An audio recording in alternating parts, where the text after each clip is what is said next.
Welcome to the Belimo Knowledge Seminar. Today, we start the second part on the topic of hydronics and valve selection in building technology. Let's take a closer look at the physical basis for this. My colleague Eugen Schubert once presented the basic hydronic circuits at the startup seminar. To start today's lecture, I will briefly repeat them.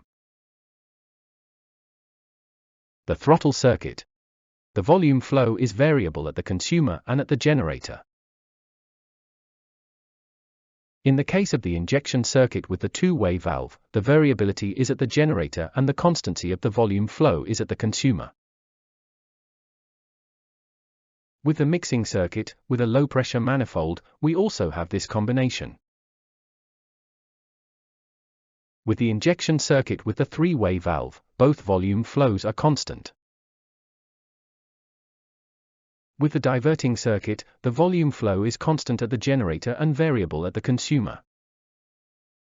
So that was a brief reminder of the basic circuits.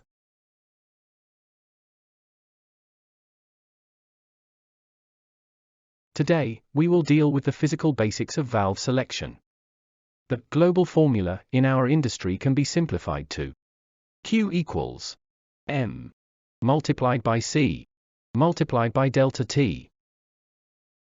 What does that mean?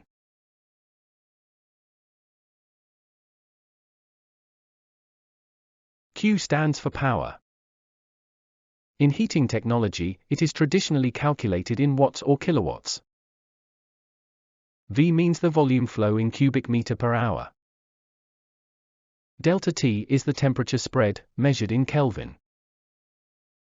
C stands for the specific heat capacity and the Greek letter ρ stands for the density of the medium.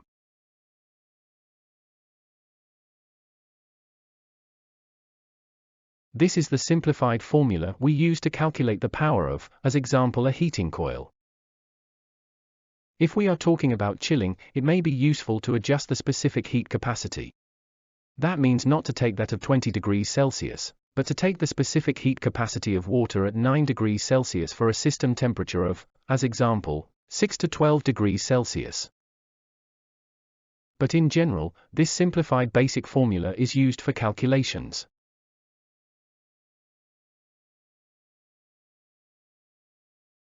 Another value we need for valve sizing is the a-value, as an example, of a heat exchanger. The a-value describes the nonlinearity of the current output at the heat exchanger. For example, with an a-value of 0.2, we have 50% flow rating with the valve half open, but 80% current output. However, we want to achieve approximate linearity. That is, at 50% flow rating we have 50% current output.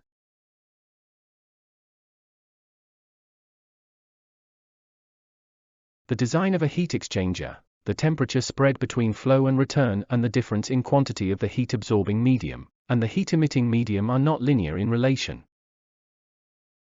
A preheater, for example, has a values of 0.25 to 0.4. A reheater 0.15 to 0.4. An air cooler 0.25 to 0.5. A supply temperature control, however, is linear. That means it has a a-value of approximately 1. A radiator has a-values of 0.5 to 0.65, and a converter 0.5 to 3.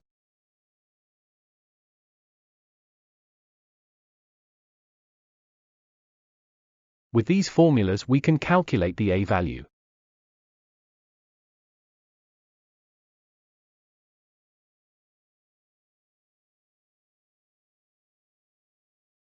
Let's assume we want to achieve 24 degrees Celsius air temperature in a ventilation system. If the water volumetric flow through the heat exchanger is variable, we use the first formula to determine our a-value. Let us now execute the formula and we receive as a result 0.26 for our a-value. In case the volumetric flow of water is constant, we use formula 2.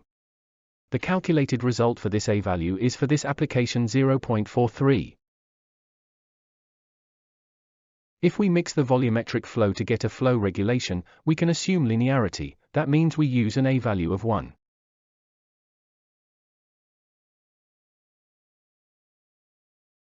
With linearity, that means an a-value of 1. 50% valve opening corresponds to 50% current output. That would be the perfect path characteristic.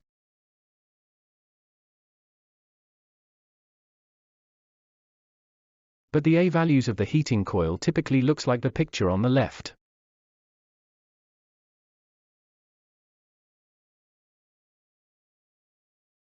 To compensate for the nonlinearity, the valve authority, respectively the valve operating characteristic, must be selected accordingly.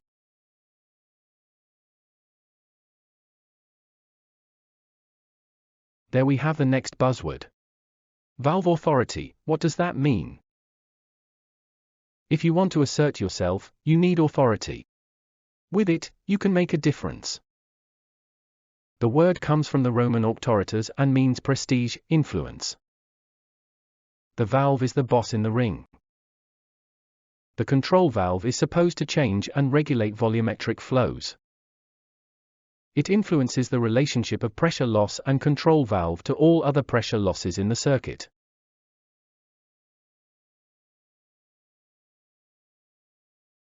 If we do not have an a-value available to select the valve authority, as is the case here with a heating circuit with undefined consumers, a valve authority of 0.5 is often aimed for as a simplification.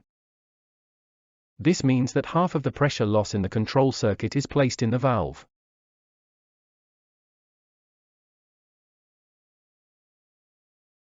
It should be noted that the consideration of the differential pressure is also different for different circuits. With the throttle circuit, the differential pressure between supply and return and over the entire control circuit is taken into account.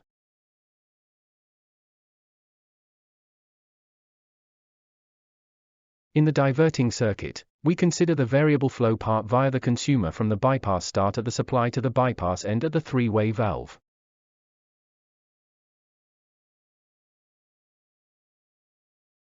With the mixing circuit, remember that we have a low-pressure manifold.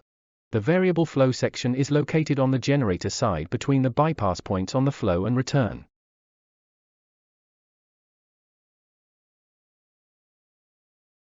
In the case of the injection circuit with the two-way valve, we consider the differential pressure between the supply and return as in the case of the throttling circuit. But be careful. We do not calculate the entire path via the consumer. We take the path via the bypass.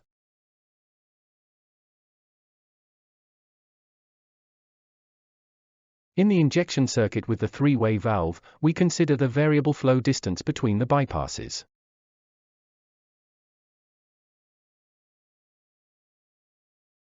The kvs value corresponds to the volumetric flow in cubic meters per hour at a pressure loss of 1 bar, with the valve fully open.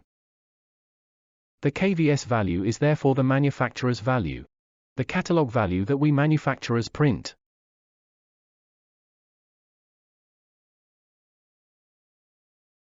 The kV value corresponds to the volumetric flow in cubic meters per hour at a pressure loss of 1 bar and a certain opening angle, or a certain stroke of the valve.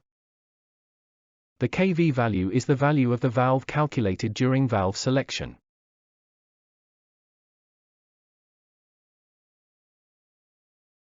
So, we have now got to know our basic hydronic circuits. We know how to apply the basic formula. Q equals M multiplied by C multiplied by delta T. We know what an A value is. We know what valve authority is. We know the variable flow distances in basic circuits. We can distinguish between kvs and kV values.